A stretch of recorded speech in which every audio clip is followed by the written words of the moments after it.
Them say them bad, but I swear them do nothing, no way. Them say them go throw me punch, but I swear them no reach, oh way. 20 man shall fall that day if you cross my lane, oh way. All your man shall fall that day if you cross my lane. No, you're back to the mat, open and close, touch your toes. Baby, oh yeah, yod, back to the mat, open and close, touch your toes. Oh yeah, baby, oh yeah, yod, back to the mat, open and close, touch your toes. Oh yeah, baby, oh yeah, yod, back to the mat, open and close, touch your toes. Oh yeah, baby, oh yeah, yod. What's good? It's your favorite bougie curly haired girl, Shay, and we're back with another video. We're going to do an intense workout today. Your hip abductor muscles are made up of three major parts: the gluteus medius, the gluteus minimus, and the tensor fasciae latae. I don't know how to say that word, so I'm just going to write it here, but you get the idea. In combination, they help move your leg away from your body and help rotate the leg at the hip joint. They're necessary for staying stable when you're walking or standing on one leg. Not only do exercises that target this group help you get a nice booty, it helps prevent and help knee pain. We're going to start with the cable machine cycle. I know these machines look pretty intimidating, but we're going to get over that today. I'm going to show you how to get comfortable on these machines. We're going to start with sitting glute swings. I know these look kind of weird, but these give you a really nice burn. Like the first time I tried it, I was like, girl, you thought. But then I sat down and I tried and I'm like, okay, I see this, and now I've incorporated it into my routine. So I think you should try it too. Give it a try, don't knock it. I bought this ankle attachment at Walmart and I left the link down below. If you don't have one, you can always use any attachment that looks like a handle, but just keep in mind that there's a possibility of it sliding back down your leg and messing up your movements. This is why I bought an attachment, because I ain't trying to play like that in the gym. You're simply going to do an arc movement with your leg, like a semicircle. This is going to target your side booty or your hip abductors. You're going to feel this burn right away. Without a break, you're going to use the same attachment, and now you're going to do a kicking motion. Pretend that by your foot is your shitty ex, and you're kicking him out of your life. Kick him, sis.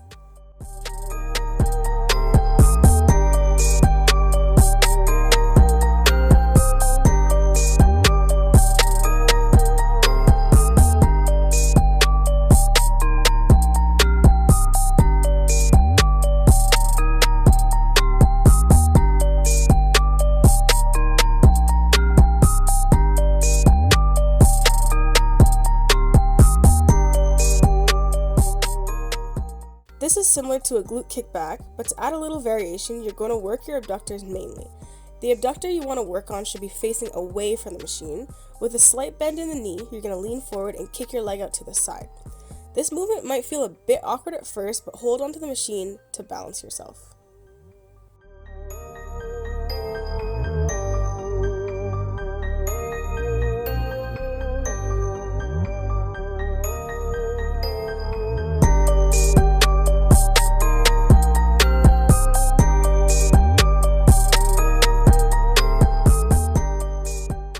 Moving on to the dumbbell free weight cycle, you're going to do a dumbbell sumo squat.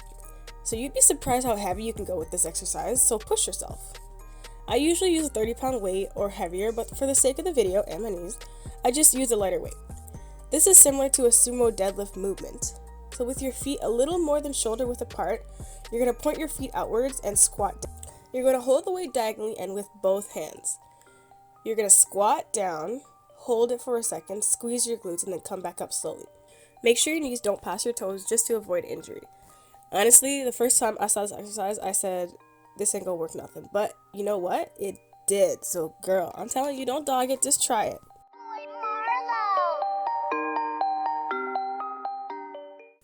This is a really great lunge variation to try. If you have been doing lunges, you know it's a good exercise for your booty and your quads.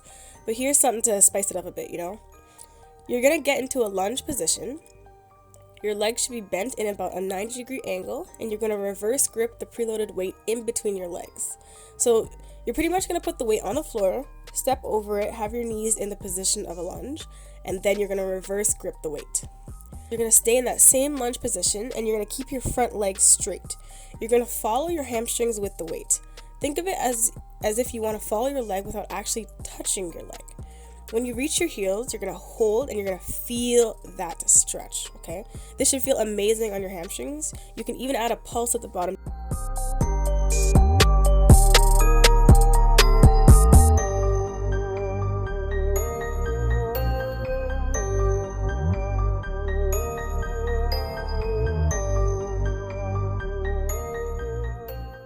Without a rest, you're going to stay in that same lunge position. You're just going to lunge down, letting the weight drop down with you. Try going light with this exercise because I found it really hard to balance, and I mean, like, you don't want to go too heavy, right? You don't want to overwork yourself.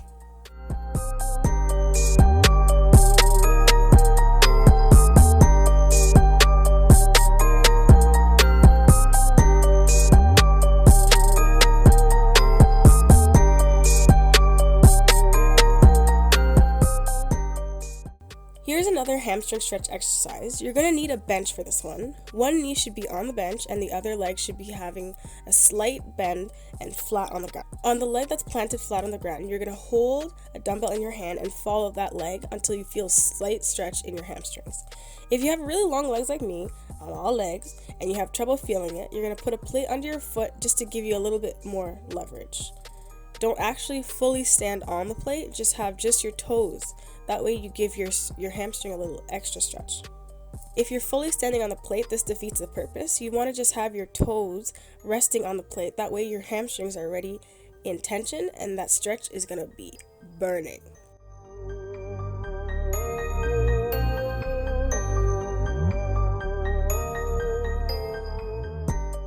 These next two exercises don't actually have to be performed on benches. I was just trying to be extra, you know me. So you can do it on a mat. If you're doing this on a bench, you're going to be on all fours and you're going to have one knee a little bit more forward than the other and place the dumbbell in the crease of your knee. Be careful with this because it can cause a little bruising or pinching. You're going to flex your leg so that behind your knee has a tight grip on the weight. You're going to keep your back straight and you're going to kick your leg up towards the ceiling. When you get to the top, you're just going to squeeze your glutes and then slowly come back down. Try to focus on your balancing. This will work your core as well because you don't want to topple over because that ain't pretty, girl.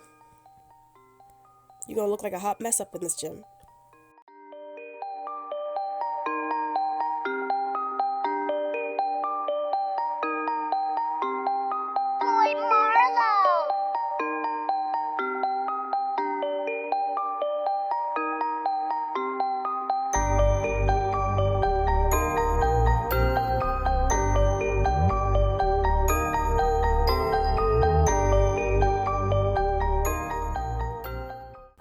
You're going to lay down on the bench and you're going to have one knee bent and tucked underneath you and your other leg should be straight. And you're going to just rest the dumbbell on your hip. Then you're going to slowly open your legs and then bring them back down very slowly. Make sure you're not actually holding the weight because that would defeat the purpose of it. You just want to be sort of balancing it on your hips with your hand there and just keeping it from falling.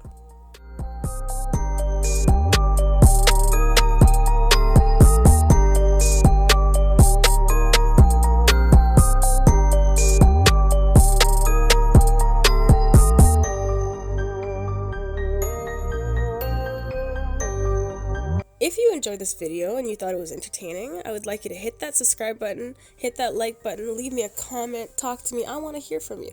I make videos on fitness, motivation, nutrition, supplements, and just a little bit of comedy. So support your girl. Bye. 20 man shall for that day if you cross my lane, oh way. All your man shall for that day if you cross my lane. No, you're back to the mat, open and close, touch your toes. Baby, oh yeah, yodi, back to the mat, open and close, touch your toes. Oh yeah, baby, oh yeah, yodi, back to the mat, open and close, touch your toes. Oh yeah, baby, oh yeah, yodi, back.